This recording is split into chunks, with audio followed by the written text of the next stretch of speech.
I'll request. So I am mindful that this is the last technical session of the day, so I will strive to be exceedingly brief, which which is hard when you love your job and love your topic to be brief, but I will try. I came to Pakistan for the first time professionally almost exactly 10 years ago to the day. I came from UC Davis to work in partnership with the University of Agriculture, Faisalabad, Professor Iqrar Khan, in the establishment of the Center for Advanced Studies in Agriculture and Food Security, a center of excellence, essentially. Then 10 years later, just the last 2 days, I had the absolute joy to return to UAF and witness very evident, measurable impact of that partnership, much more evident than was the case just 2 years earlier when I visited. So research impact, professional development success, all this sort of capacity development takes time to receive returns, but 10 years we're definitely seeing it.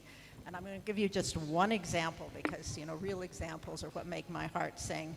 About 10 minutes ago, I received a WhatsApp photo of myself and UAF faculty member Nadim Akbar in front of his recently patented rice wheat bed planter that allows direct sowing of rice on raised beds for water savings and concomitant, methane emission reductions to the benefit of the planet, labor savings, and improved rice yield to the benefit of farmers.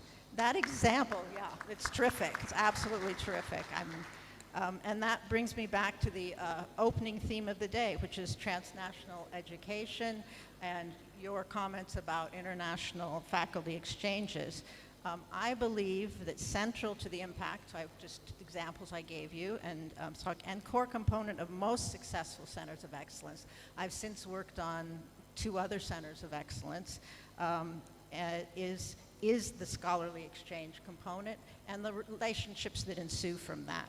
So over the course of just 2.5 years, over 60 members of the UAF community, faculty, graduate students, some administrators traveled to UC Davis for periods of 6 months, 3 months, depending on the purpose. My office at UC Davis manages a number of these things. This USDA-funded scientific exchange program. We're about to have another 10 veterinarians on a faculty exchange program in a few months. But today I focus on the particular successes of these proud Pakistanis. I heard people talking a lot today about pride. I don't know why people wouldn't be proud. It's so amazing. These individuals brought back to Pakistan some very tangible results. I mean, literally tangible, in terms of germplasm for new varieties, chickpeas and alfalfa, developing those into varieties that have passed national trials. Took more than one visit to UC Davis, and that's where the continuing collaboration comes into it. Aside from research skills, many of the things that we talked about today, we worked very hard on exposure to industry, insisting that any of the plant scientists go to a Seed Central meeting, which is a monthly meeting of seed industry and the university. We worked very hard for them to go also to the Center for Teaching Excellence to get exposure there.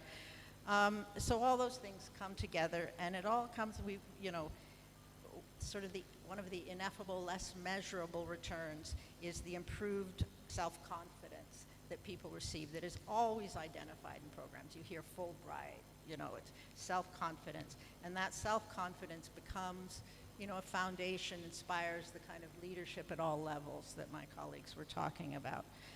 And so I was delighted, last 2 days at UAF also to find some of these people who are now my colleagues and my friends. One is now head of ORIC, among many other responsibilities. One now the Dean Faculty of Agriculture.